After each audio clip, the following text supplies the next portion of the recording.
Mohammed sallallahu alayhi wa sallam était une miséricorde. Je veux qu'on cite quelques exemples. Le but, c'est pas de faire de la théorie, c'est concrètement. Essayez de voir comment sa vie était simple.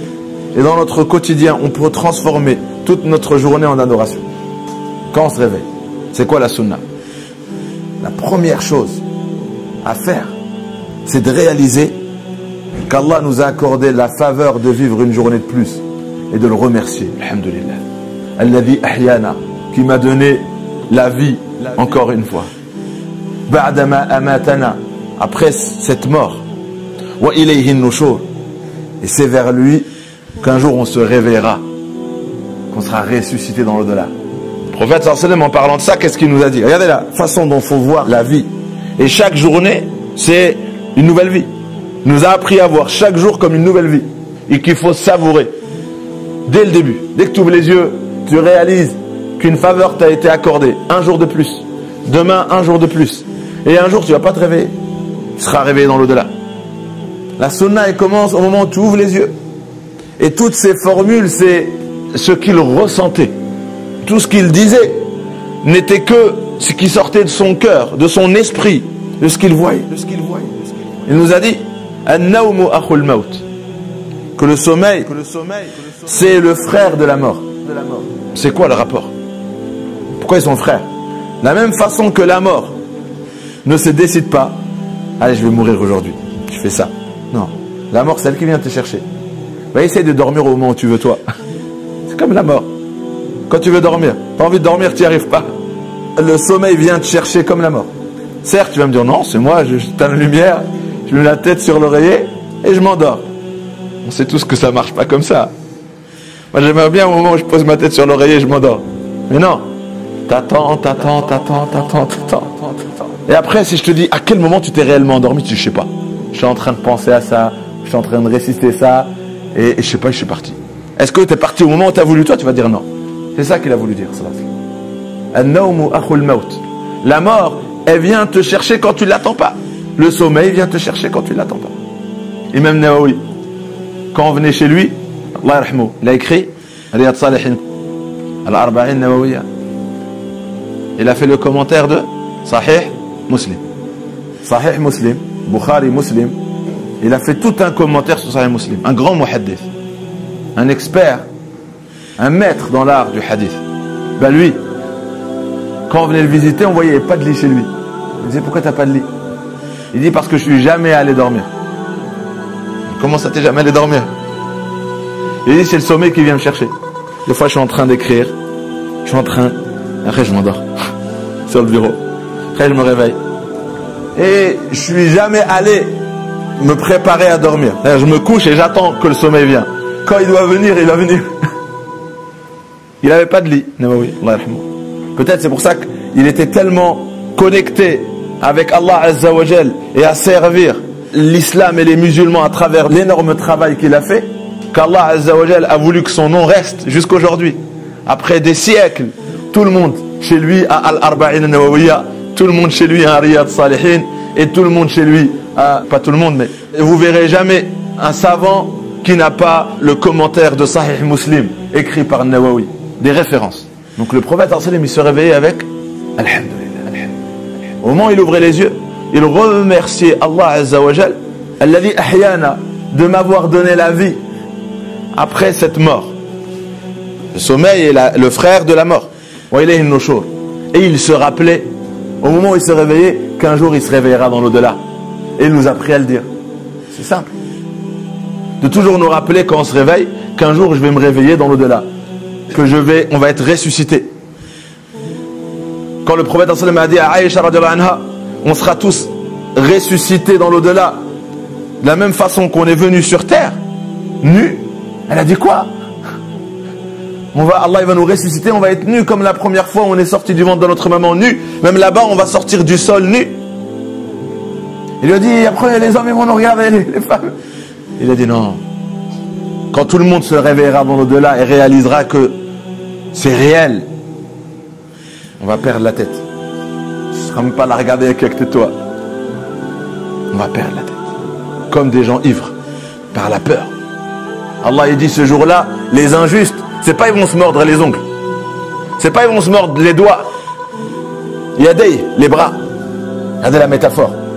Si le stress il te fait mordre les ongles, et des fois tu peux imaginer, c'est impossible, on ne le fait pas avec les doigts, je sais pas si ça se fait. Allah il a dit, oubliez les doigts, oubliez la main.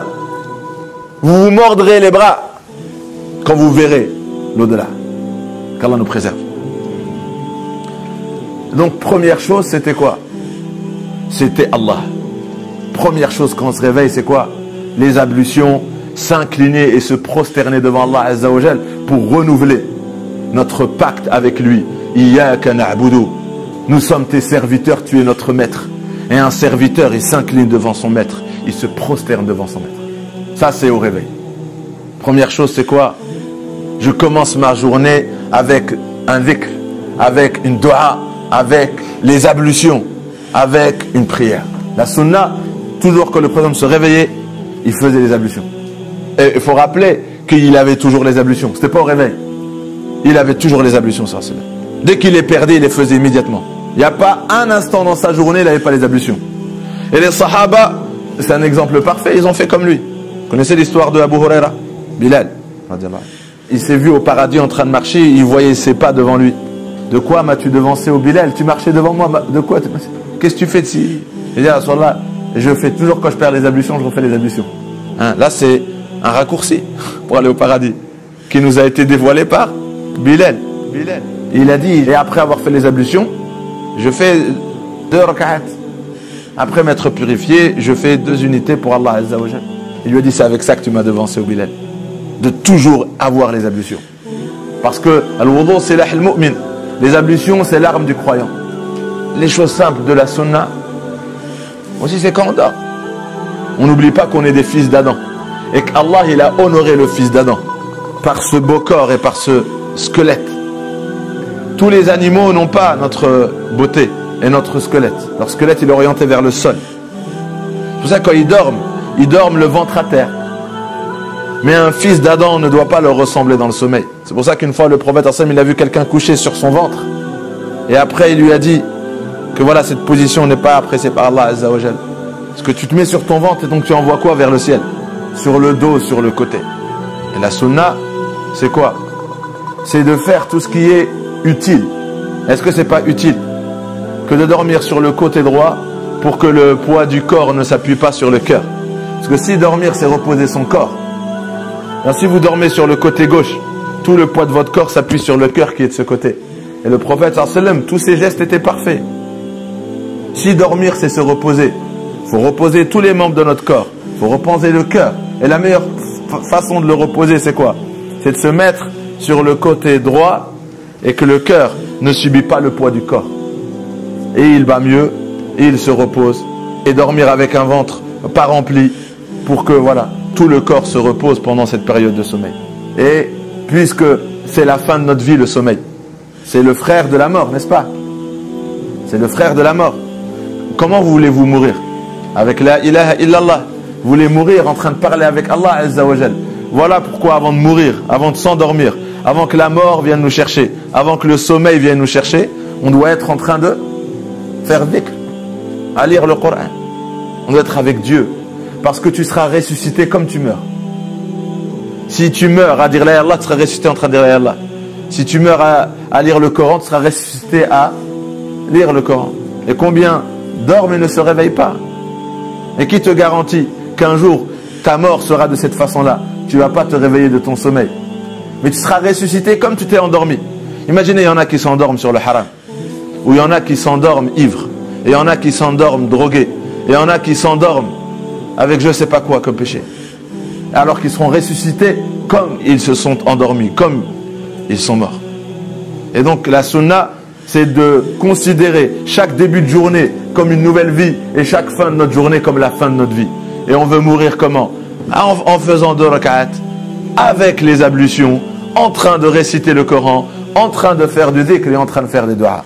Des choses simples, des choses très simples, mais qui sont très très très valeureuses, d'une grande valeur si on meurt comme ça. Et si on se réveille comme ça, la journée sera remplie de bénédictions et de baraka.